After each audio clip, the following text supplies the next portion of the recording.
de Samuel 10:12. Bienvenidos un día más a un nuevo episodio. ¿Qué tal? ¿Cómo estáis? ¿Cómo lleváis el día? En el episodio de hoy responderemos a la pregunta de ¿qué pasa si peco? ¿Pasa algo si peco? Por lo tanto, comenzando con el capítulo 10, que trata sobre la afrenta a los embajadores de David.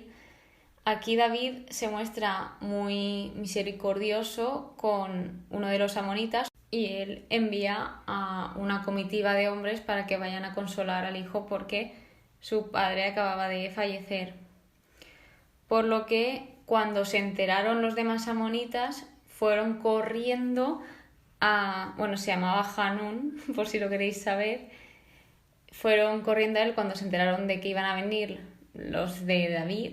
Y estos le hicieron desconfiar muchísimo de David.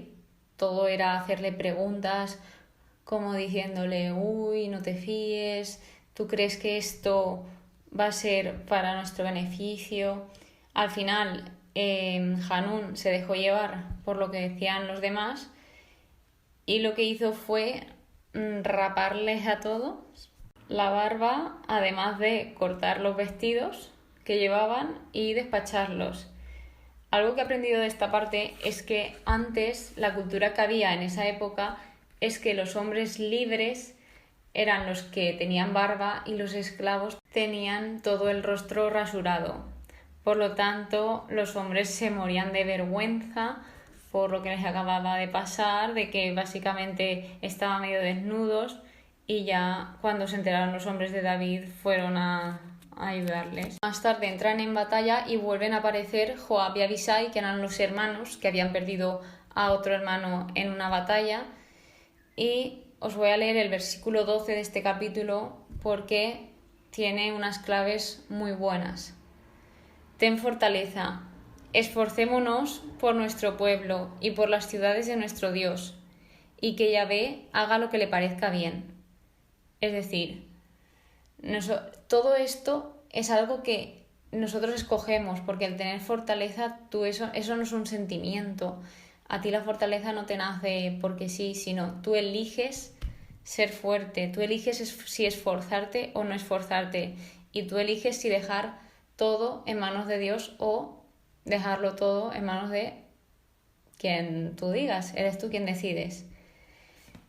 Entonces el resultado de dejarlo todo en manos de Dios viene luego cuando ellos van a luchar y literalmente dicen que huyeron de ellos. Bueno, huyeron ante él, ante Joab y su ejército.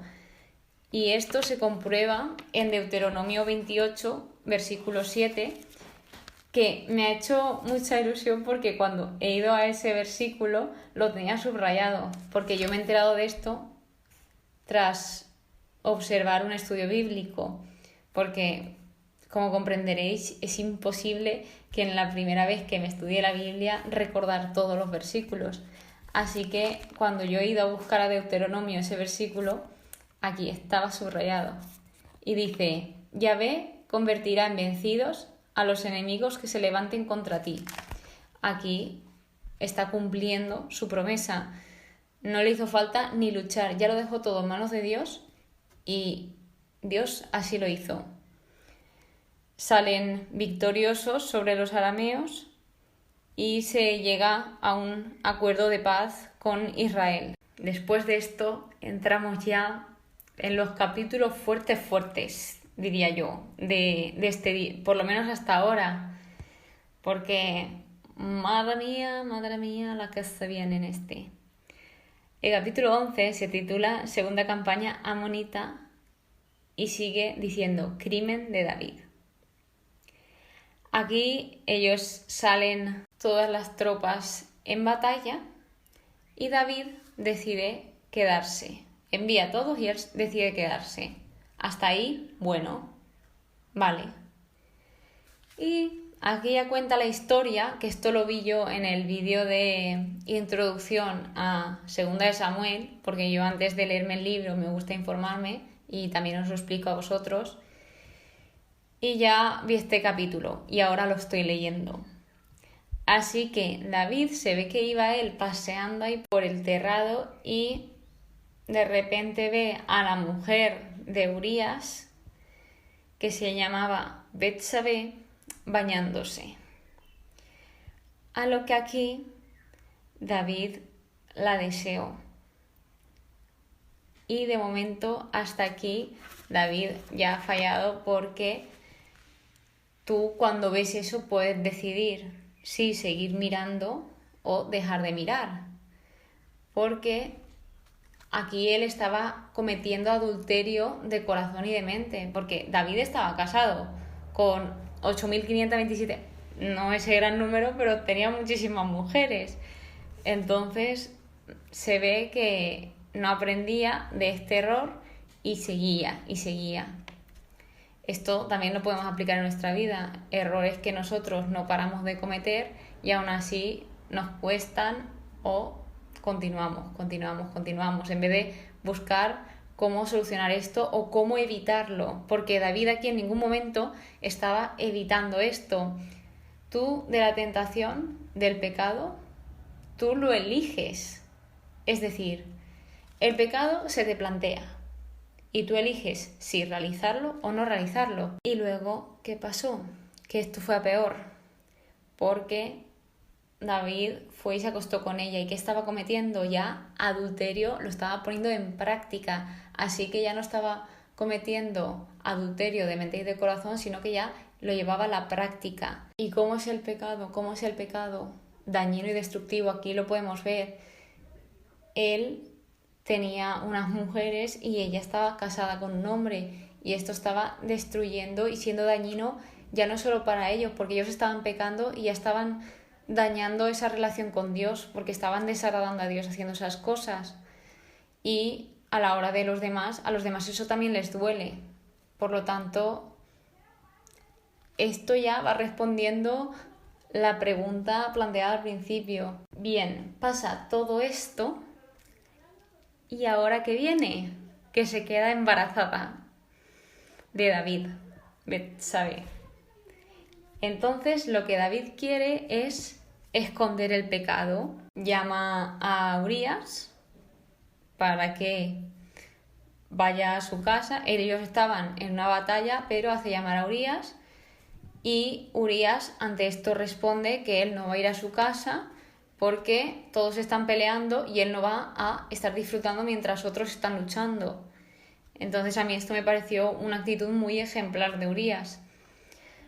A lo que también él dice: y voy a entrar yo en mi casa para comer, beber y acostarme con mi mujer, porque la continencia es una ley religiosa de la guerra, tal cual lo pone aquí en un comentario de mi Biblia, que lo vimos en 1 Samuel capítulo 21, versículo 6. Y él pasa la noche en Jerusalén y al día siguiente David también lo invita, le hace beber hasta emborracharse y de nuevo no quiere volver a ir a su casa. A lo que aquí David pues preguntaría: ¿y cómo puedo hacer yo ahora? ¿Cómo me arreglo para decir que ese hijo, cómo endosárselo a él? O por lo menos que no se vea que ha cometido ese pecado. Pues le manda a Joab que ponga a Urías en primera línea de lucha en la batalla. Es decir, busca la forma de que Urías muera. Que aquí también me recordó un poco la actitud de Saúl hacia David, y que David estaba teniendo esta actitud. Sé que no es lo mismo, pero ya quiere acabar la vida con alguien por un pecado que él ha cometido. Es decir, mirad hasta qué punto puede llegar a afectar el pecado de una persona. Es que ya no le está afectando a él, está afectando a los demás. Y el error es suyo, pero ya está inculpando a los demás o echando cargas sobre los demás para intentar él quitarse las culpas. Aquí claramente vemos que David está alejado de Dios, porque si tú estás cerca de Dios y lo tienes presente, tú no haces estas cosas. A lo que luego, obviamente, pues acaban matando a Urías en la batalla, porque lo ponen en sitios que es súper fácil acabar con su vida, y ya David toma como esposa a la mujer de Urías. una más para la lista de esposas, porque de verdad que David, no sé si no aprendía o no le iba bien, o no sé si es que aquí Dios le tiene que enseñar alguna lección con las mujeres, que yo creo que ya empieza a obrar en cuanto a esto, como a enseñarle esa avaricia que tiene con las mujeres. Luego da luz al hijo que estaba embarazada, pero todo esto desagradó a Dios porque toda esa violencia y todo ese ocultismo del pecado y cómo afectó a los demás, obviamente eso desagrada a Dios. Antes de acabar con este capítulo me gustaría leeros algo que dice así: la verdadera fuerza de la tentación yace en el estado del corazón y mente del que está siendo tentado. Lo que he comentado hace unos minutos, que el pecado empieza a nacer en la mente y luego al final se lleva a la práctica si tú lo eliges, porque David perfectamente podría haber dejado de mirar o irse a otro sitio para intentar alejarse de la tentación, pero ¿qué hizo? Ahí siguió, insistió y lo llevó a práctica. Entonces esto le perjudicó muchísimo y luego vamos a ver cómo le ha ido perjudicando. En el capítulo 12 llega de nuevo Natán, que Natán lo vimos en el capítulo anterior cuando vino a decirle todas las cosas buenas a David, y ahora viene a contarle una parábola que la podéis leer en el capítulo 12 del segundo libro de Samuel. Y cuando David oye esto, entra en cólera, se pone súper nervioso y aquí somos conscientes y deja constancia de que David recordaba perfectamente la palabra de Dios, porque Dios en Éxodo capítulo 21, versículo 37, indicaba que si alguien robaba una oveja, que es de esto lo que va la parábola, se le devolverá 4. Y aquí él contesta sí. Por lo tanto, él tenía la palabra de Dios ahí en la cabeza. Menos mal que no lo había olvidado. A lo que cuando ya se pone contra el hombre del que hablaba la parábola, que robaba esa oveja, le dice Natán: tú eres ese hombre. Mira, yo cuando leí eso me imaginé la cara que se le quedaría a David al oír, es que se quedaría blanquísimo, porque qué buena forma de corregir a alguien o de hacerle ver las cosas, porque aquí Dios estaba hablando con él, o sea, Dios estaba siendo misericordioso, siguiendo hablando a David incluso cuando no le escuchaba. Pero cuidado, no nos confiemos. En este caso, Dios está intentando hablar a David, pero David no escucha. Entonces manda a Natán a hablar por él. Y Natán es el instrumento que Dios usa para comunicarle las cosas a David. Pero no a todo el mundo nos puede pasar esto. No hay que confiarse. Hay que seguir obrando bien y agradando a Dios, porque si no podemos acabar muy mal y no tenemos esa confianza, como ese seguro que nos diga que Dios nos va a seguir hablando. Y una de las palabras que ya le dice Natán, que le recuerda a David todo lo que Dios ha hecho por él, es que David estaba menospreciando a Dios y desagradecido, porque si tú estás agradecido con Dios no haces estas cosas. Pero recordemos que somos humanos, nos podemos equivocar, aunque tampoco esto es excusa para cometer el pecado. Tenemos que intentar siempre evitarlo, por lo menos evitarlo. Yo sí sé que algo me va a hacer caer en una tentación o voy a acabar cometiendo un pecado desagradando a Dios, lo que intento hacer siempre es evitarlo. Y es lo mejor que me está saliendo últimamente, el evitar el pecado, porque obviamente tentaciones hay millones, pero como he dicho, eres tú quien elige lo que hacer, porque Dios te da libertad y tú haces lo que tú quieres. Eso sí, todo trae consecuencias, porque Dios sí que perdona a David, porque David ya reconoce que ha pecado, pero Dios no le protegió de cada consecuencia de su pecado, porque Dios hace con cada uno lo que tiene que hacer. Yo confío en Él, yo sé que Él siempre hace lo correcto, porque Él sabe lo que hace. Y le dice algo que me gustó, que es: tú has obrado en lo oculto, pero yo cumpliré esta palabra ante todo Israel y a la luz del sol. Y luego ya le dice lo que pasará con ese hijo, que morirá.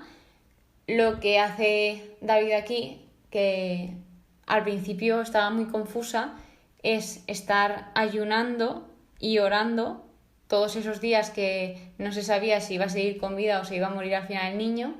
Es decir, que David, en su peor momento, que gracias a Dios llegó a arrepentirse, porque mucha gente no se arrepiente por orgullo, él ayuna en su peor momento, que esto no es fácil, porque cuando peor estamos más tendemos a decir: no, es que, ¿por qué Dios? ¿Por qué esto a mí? Y en vez de decir esto, deberíamos de orar y pasar tiempo con Dios, porque pasando tiempo con Dios nos vamos a aliviar. Y Él en esos momentos nos enseña a ver nuestros fallos, nos da fuerzas para levantarnos y nos saca mucho más fuertes de ese momento.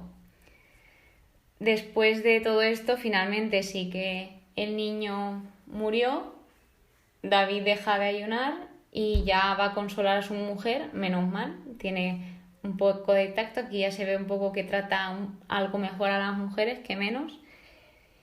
Y de nuevo se acuesta con ella y nace Salomón, que este hijo de hecho lo pone que Yahvé lo amó y se llamó Yedidías, llamado por Natán para que lo llames así. Lo último que trata es la conquista de Rabá, que Joab de nuevo van a atacar, y antes de conquistar la ciudad quiere que vaya David y la conquiste él para que su nombre se quede ahí. Antes de acabar el capítulo, porque aquí acaba todo lo que tenía que comentar, quería deciros que aquí podemos ver que Dios no guarda rencor, porque este nuevo hijo que les nació a ellos dos, que su relación no empezó nada bien, porque empezó fatal, pero David reconoció que había pecado y se arrepintió, a lo que Dios no guardó rencor, porque Dios ya había perdonado y les dio a ese hijo que lo amó, y sobre todo se ve la bondad de Dios.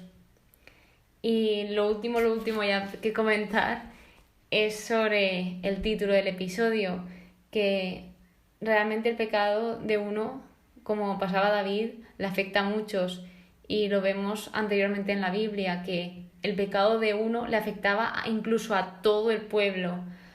Así que lo mejor es que intentemos evitar la tentación, como ya he repetido muchísimas veces en este episodio, pero desde mi punto de vista, para mí es lo mejor. Pero si tú tienes otras formas de vencer a la tentación, ya sabes que me puedes escribir por la red social que quiera. Aquí en el episodio dejo toda la información y me podéis encontrar en cualquier red social por Construcción de Mí. Eso ha sido todo por hoy. Muchísimas gracias por escucharme y nos vemos en el siguiente episodio. Que Dios os bendiga.